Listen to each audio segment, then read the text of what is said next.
A soltura de José Rainha e líderes da Frente Nacional de Luta Campo e Cidade podem alterar os rumos das investigações? Olha, eu acho que aqui é mais um caso de direito processual penal. E vamos lembrar que a legislação brasileira é extremamente leniente com investigados, com réus, né? Isso via de regra, né? A gente tem exceções, comentei aqui já a potencial arbitrariedade e ilegalidade das prisões relacionadas ao 8 de janeiro. Mas via de regra, né, se for seguir a letra da lei como ela é posta, ela possui uma série de mecanismos de abrandamento de penas e na fase processual também, para tornar a prisão uma questão excepcional, né? E mesmo quando se tem uma certeza, quase uma certeza fática do crime. A prova disso é que aqui no Brasil, hoje em dia, não existe uma prisão exclusivamente decorrente do julgamento em segunda instância, em segundo grau. E o que isso significa? Que mesmo após exaurir o exame das provas, mesmo quando a justiça forma uma certeza científica, jurídica sobre o cometimento do crime, ainda assim, se esse for o único motivo, o réu não será preso. E é curioso que no Brasil, em 10 anos, esse entendimento mudou no Supremo Tribunal Federal 3 vezes: 2009, 2016 e 2019.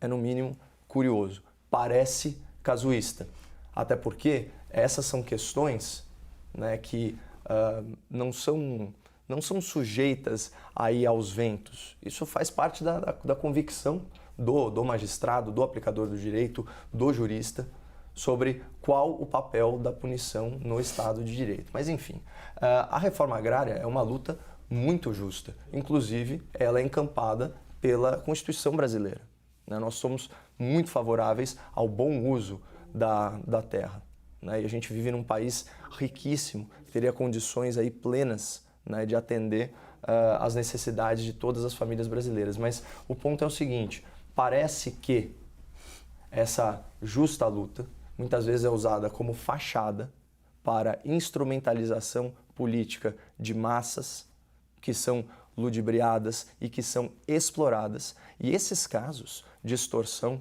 seja no campo ou seja na cidade, eles vão se repetindo, né? E a gente tem notícia, né, de situações muito trágicas em que a fragilidade das pessoas é utilizada contra elas mesmas.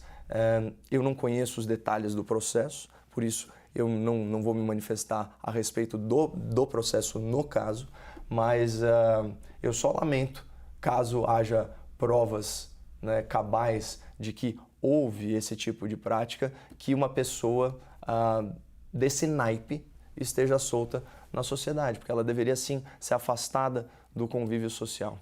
Pena que hipocrisia não é crime. Muito bem, Zé Eduardo, a pergunta é a mesma. A soltura de José Rainha e líderes da Frente Nacional de Luta Campo e Cidade podem interferir no rumo das investigações? Eu acho que é necessário fazer algumas distinções nessa hora que são muito importantes. Em primeiro lugar, há diferentes tipos de prisões no direito brasileiro. Uma delas é a chamada prisão cautelar, que só pode ocorrer nas hipóteses que a lei expressamente especifica. E corretamente, de forma absolutamente correta, a meu ver, inclusive eu fui relator dessa passagem quando eu era deputado, que acabou modificando o Código Penal naquele momento. Se afirma que a prisão cautelar, ela só tem que ser tomada quando outras medidas menos gravosas não puderem ser tomadas. Ou seja, ela é a medida que vai ser colocada in extremis, vamos chamar assim, em situações extremas. Por que isto? Porque eu não estou diante de um julgamento, eu estou diante de uma avaliação primeira, perfunctória dos fatos. Ainda não foi feito o direito de defesa, ainda não foram ouvidas testemunhas. Então, efetivamente, é correto que se eu tenho que acautelar o bom processamento de uma situação punitiva, eu tomo as medidas compatíveis com a situação. E se não tiver outra, aí eu tenho a prisão cautelar. Ou seja, a prisão cautelar não é pena, é uma situação de cautela para instrução penal. E por que isso é correto? Porque ninguém pode ser condenado antes de exaurido todos os instrumentos do contraditório e da ampla defesa. Isso é Estado de Direito, isso é direitos humanos, claro? Bem, no caso do seu Zé Rainha, era uma prisão cautelar. E o desembargador, eu não tive a oportunidade de ler toda a decisão, apenas vi rapidamente na imprensa, o desembargador Marcelo Semer é uma pessoa muito preparada, muito correta, tem inclusive obras importantes escritas e uma pessoa que neste caso me parece que foi muito claro. Ele falou, olha, a pessoa é primária, eu não posso confundir situações de reivindicação com atos ilícitos, os atos ilícitos têm que ser apurados, claro, mas não há razão para manter essa pessoa presa. Aliás, juiz não considera naipe de pessoas, Caio. Naipe é preconceito, tá? Olha fatos. Então, portanto, a estirpe, a naipe, o naipe, isso não se olha, olha os fatos. Eu posso não gostar de uma pessoa, mas não é por isto que efetivamente eu vou colocá-la atrás das grades cautelarmente. E, nesse caso, o desembargador Marcelo Semer, ele agiu com muita correção, a meu ver, do que eu vi. Não vi o processo, não posso examinar, mas pela decisão que eu li rapidamente da imprensa, me parece que é uma situação rigorosamente correta.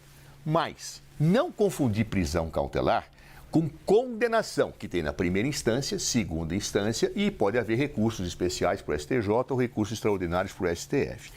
A nossa Constituição é claríssima quando ela diz que alguém só pode ser considerado culpado após trânsito em julgado na sentença. O que é trânsito em julgado? Significa quando não há mais discussão a respeito. Isso é norma constitucional. O Supremo, a partir de um certo momento, virou esse entendimento. A meu ver, numa leitura equivocadíssima. Tive até a oportunidade no Supremo Tribunal Federal sustentar o contrário naquele momento em que foi a outra virada da decisão. Porque trânsito em julgado, eu me lembro, Luciano, de um professor espanhol que me perguntava, Zé Eduardo, trânsito em julgado no Brasil não é a mesma coisa do que aqui na Espanha? É.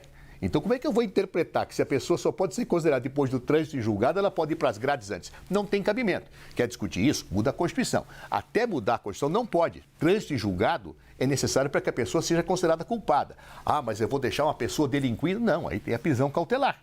Se a pessoa estiver colocando risco à sociedade, eu coloco a cautelar. Agora, execução da pena só depois do trânsito em julgado é o que diz a Constituição.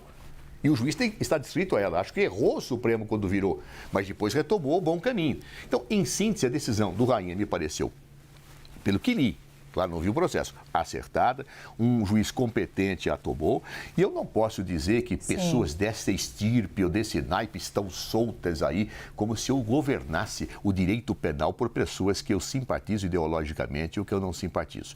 Me parece, pelo que li, que Rainha é primário. Só um esclarecimento, né? Zé, você inverteu a ordem das coisas. Eu disse que a conduta é que vai determinar o naipe da pessoa ou a estirpe da pessoa, o que quer que seja. Eu não estou simplesmente fazendo um juízo sobre o caráter dele. Agora, você vai me desculpar, quem procede, né, dessa forma, extorquindo famílias vulneráveis, é uma pessoa sem naipe, sem estirpe ou de baixa estirpe. E eu não tenho problema nenhum em falar isso aqui. Quem age dessa forma, ou seja, é a conduta e não a ideologia, alinhamento político, histórico de lutas sociais que vai definir o naipe da pessoa. Não é isso. É a conduta dela. É uma conduta, nesse caso, se for provado que houve extorsão, é uma conduta não só ilegal, mas é também uma conduta imoral. Agora, eu acho importante falar, Zé, a culpa, ela não é pressuposto da prisão, tanto que existe a prisão cautelar, existe a prisão em flagrante, existe a prisão temporária, existe a prisão preventiva. Aqui, o que choca a população é essa ideia, né, dentro do nosso direito penal, da bandidolatria, de você enxergar a relação, né, entre vítima e criminoso sempre da ótica mais benéfica ao criminoso. Por exemplo, você sabe muito bem que é possível uma tentativa de feminicídio, ou seja, um covarde, né, se prevalecendo da sua força física, agredir uma mulher, tentar matá-la. Ele some, ou seja, não é preso em flagrante, depois se apresenta voluntariamente na delegacia de polícia, certo? Ele é réu primário, né, não tem antecedentes criminais, ele tem local certo de morada, tem trabalho e é muito, muito capaz que esse camarada não passe um dia preso, sendo que é fato que ele cometeu o crime. Você tem um latrocínio filmado, mesma situação. Então você tem esses absurdos, esses agressores de mulheres, esses assaltantes, que ficam retornando para a sociedade quando é evidente que eles deveriam ser afastados do convívio social. Então, nesse sentido que foi a minha fala, eu acho que a nossa legislação ela esquece, né, de cuidar da vítima para cuidar essencialmente do interesse do criminoso. E sobre a segunda instância, Zé, de verdade, não há mais que se falar em exame de provas. Está comprovado cientificamente, juridicamente, que houve o crime, a autoria e a materialidade. Por que não já adiantar o cumprimento da pena? Sendo que o recurso vai ser só de natureza processual no STJ, geralmente para discutir dosimetria da punição. Então, assim, realmente o atual entendimento supremo não faz muito sentido lógico para mim, acredito que para a maioria dos brasileiros, e vamos lembrar que foi uma minoria bem estreita Sim. que decidiu nesse sentido. Caio nem me deu chance para fazer a pergunta, cavou uma réplica, agora eu vou ter que te dar uma réplica também, Zé Eduardo, antes da pergunta. Vamos lá. Primeiro que eu fiquei espantado com a afirmação do Caio de comprovação científica do crime. Não existe comprovação científica da verdade no processo, Caio. Não, científica não existe. Não existe comprovação Direito científica. Ciências, existe... Espera um pouquinho, Caio, eu te ouvi, né? Por favor. Não existe comprovação científica do crime. Existe comprovação argumentativa no âmbito da convicção do magistrado. Não tem comprovação científica. Não existe. Caio, por favor, você pode consultar o livro que você quiser, que você não vai encontrar alguém que diga que o processo comprova cientificamente o crime. Segundo lugar, claro, eu vou te dizer que na instância superior não se discute só dosimetria. Sabe o que discute, Caio? Nulidade. Nulidade contraditória em ampla defesa, falta disso, coisas que você tem protestado no Supremo Tribunal Federal. É engraçado, porque quando você está falando daquele processo que o Alexandre de Moraes conduz, você fala, contraditório em ampla defesa. Pois bem, é isso que vai ser discutido na instância superior. É isso que pode permitir, eventualmente, uma situação de anulação do cara que foi injustamente preso. E aí eu vou colocar esse cara atrás das grades para depois soltá-lo porque foi nulo o processo. Eu já participei de processos absurdos, Caio. Um deles é aquele que você protesta. Uma situação em que o coitado do réu foi condenado sem ter acesso a boa parte dos elementos. E quando chegou no STJ, nós conseguimos anular o processo. E se essa pessoa estivesse presa, Caio, e aí? Como é que fica? E depois foi absolvido. É justo? Não é justo. Está errado. Então, portanto, vamos olhar os fatos como eles são. Ou seja, eu vou deixar bandidos soltos. Espera um pouco, se tiver risco que a pessoa está a delinquir, prisão cautelar. Eu não posso tomar a prisão antes como uma situação de antecipação da prestação jurisdicional definitiva. Isso está errado. Eu tenho que ter comprovação. Mas os juízes deixam as pessoas... Bom, então aí o juiz está errando. Porque meio na lei para prender cautelarmente tem. Aliás, se prende muito cautelarmente no Brasil. Inclusive em casos absolutamente infundados. Claro, o que eu não posso querer é inverter as coisas, em hipótese nenhuma. Ou seja, prisão cautelar é cautelar dentro dos pressupostos, definitiva é definitiva. Segundo, você falou, uma pessoa do naipe do Rainha, pelos fatos. Caio, você mesmo disse que não viu o processo, como é que você está julgando o cara? Eu também não vi. Mas você está dizendo que ele cometeu extorsão? Esta é a acusação. Potencialmente criminosa. Caio, esta é a acusação. Não fiz nenhuma acusação. Ele tem uma acusação de que ele extorquiu pessoas, você não tem a prova. Ele não fez a defesa dele ainda, ele foi preso. Ele não tem naipes, por favor. Você tem essa mania de querer imputar aí crimes contra Eu não tenho mania nenhuma. Eu estou usando a argumentação como você utiliza. Não sou nenhum maníaco. Eu estou argumentando de uma forma... E eu estava com a palavra, tá, Caio? Você me atropelou. E você tem a mania, então ninguém me atropelar. Isso é uma então, por favor, me ouça. Caio, por favor, me ouça. Caio, um minuto, Zé, você pode terminar a sua fala? Termino com grande prazer, se o Caio me deixar. Sim. O que eu estou querendo dizer bem claramente, Caio, muito claramente, é que não posso confundir as coisas. Você falou que o Zé Rainha é uma pessoa deste naipe, pelos fatos, depois você esclareceu, pelos fatos desse naipe. Você não viu o processo. Ele tem uma acusação contra ele. Será que é verdadeira? Se ele for verdadeiro, ele vai ter que ser condenado depois de fazer a defesa, a prova, etc. Então, olha, eu não posso prejulgar as pessoas. Da mesma forma que eu não prejulgo as pessoas que foram lá presas com Alexandre de Moraes e que você diz que são inocentes, eu vou dar até o benefício da inocência, mas o Alexandre está avaliando que tem que ficar presa. O Rainha, vamos dar o mesmo tratamento a ela, isso de Estado de Direito.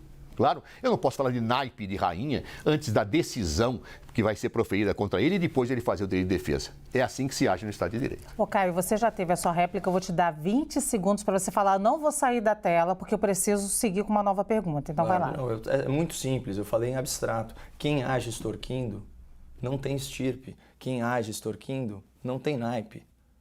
Não é? A gente precisa respeitar aí a decisão judicial, aguardar o processo.